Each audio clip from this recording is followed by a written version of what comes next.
नमस्कार, मी ज्योती आपलं ज्योती पटेकर किचनमध्ये अगदी मनापासून स्वागत करीत आहे। आज आपण रावस माशाचा रस्सा बनवणार आहोत, म्हणजेच ग्रेव्ही बनवणार आहोत। तर रावस माशाचा रस्सा बनवण्यासाठी मी इथे 2 रावस मासे घेतलेले आहे, छान मध्यम आकाराचे, छान साफ करून ह्यांना अशा पद्धतीने मी चिरा मारून घेतलेले आहेत। आता हे आपल्याला मॅरिनेट करायचे आहे, तर त्यासाठी घालायचं आहे यावर हळद, त्यासोबत लाल तिखट घालायचं आहे 1 चमचा आणि चवीनुसार मीठ घालायचं आहे। आता हा जो मसाला आहे ना, तो रावस माशांना छान चोळून घ्यायचा, म्हणजे हे जे मॅरिनेशन आहे ते आतपर्यंत छान मुरलं जाईल आणि किमान अर्धा तास हे असंच ठेवायचं। आता रश्श्यासाठी मी ते वाटण केलेलं आहे, तर वाटण्यामध्ये मी 7-8 लसणीच्या पाकळ्या घेतलेल्या आहेत, अर्धा इंच आलं तुकडे करून घेतलेले आहेत आणि 2 हिरव्या मिरच्या घेतलेल्या आहेत। त्यानंतर यामध्ये घातलेली आहे मी थोडीशी कोथिंबीर आणि मी ते सुकं खोबरं असं छान किसून घेतलेलं आहे अर्धी वाटी।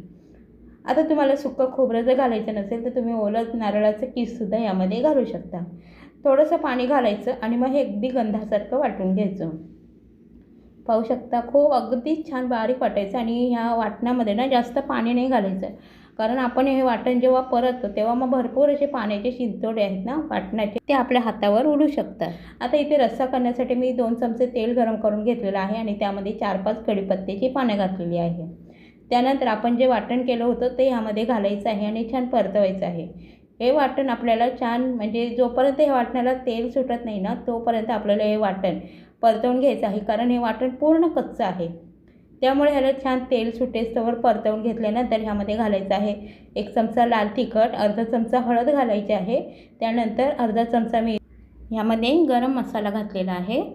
आता हे वाटण्यासोबत हे जे सुके मसाले आहेत ते सुद्धा चांगले परतवून घ्यायचे आहेत। आता चांगले परतवून झाले की ह्यामध्ये आपल्याला पाणी घालायचं आहे, तर मी ते अर्धी वाटी अगोदर पाणी घातलेलं आहे आणि पुन्हा अर्धी वाटी पाणी घातलेलं आहे। हा रस्सा जो आहे तो आपल्याला जास्तसुद्धा पातळ करायचा नाही आहे किंवा जास्तसुद्धा घट्ट करायचा नाही आहे, अगदी आपल्याला पोळीबरोबर खाता येईल, भाकरीबरोबर खाता येईल अशा पद्धतीने हा बनवायचा आहे। खूप जास्त पातळ जर केला ना हा रस्सा तर मग ह्याची चव लागणार नाही। यामध्ये मी 1 टोमॅटो बारीक चिरून घातलेला आहे आणि चवीनुसार मीठ घातलेलं आहे। टोमॅटोच्या ऐवजी तुम्ही कोकम किंवा कोकमचा आगळ किंवा चिंचेचा कोळसुद्धा घालू शकता, त्याने सुद्धा ह्या ग्रेव्हीला ना छान असं आंबटसर चव येते। त्यानंतर ह्या रश्श्याला उकळी आल्याच्या नंतरच आपल्याला ह्यामध्ये मासे सोडायचे आहेत, कारण मासे आहेत ना ते खूप लवकर शिजतात, त्यामुळे रस्सा चांगला खळखळून उकळला त्यानंतर मग आपल्याला हे मासे सोडायचे आहे।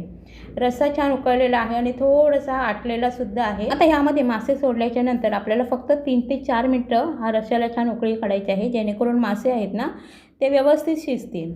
तर 3-4 मिनिटं मासा छान शिजला की आपल्याला हा जो गॅस आहे तो बंद करायचा आहे आणि हे कालवण जो आहे, म्हणजे हा रस्सा आहे तो आपल्याला वेगळ्या बाउलमध्ये काढून सर्व करायचा आहे। हे रावस माशाचं कालवण खूप छान लागतं चपातीबरोबर, भाकरीबरोबर किंवा पांढऱ्या भाताबरोबर सुद्धा। तर तुम्ही एकदा हा रस्सा अशा पद्धतीने नक्की बनवून पहा आणि मला कमेंटमध्ये नक्की कळवा। आजची ही रेसिपी जर तुम्हाला आवडली असेल तर रेसिपीला लाईक करा, शेअर करा आणि चॅनेलला सबस्क्राईब करायला विसरू नका। धन्यवाद।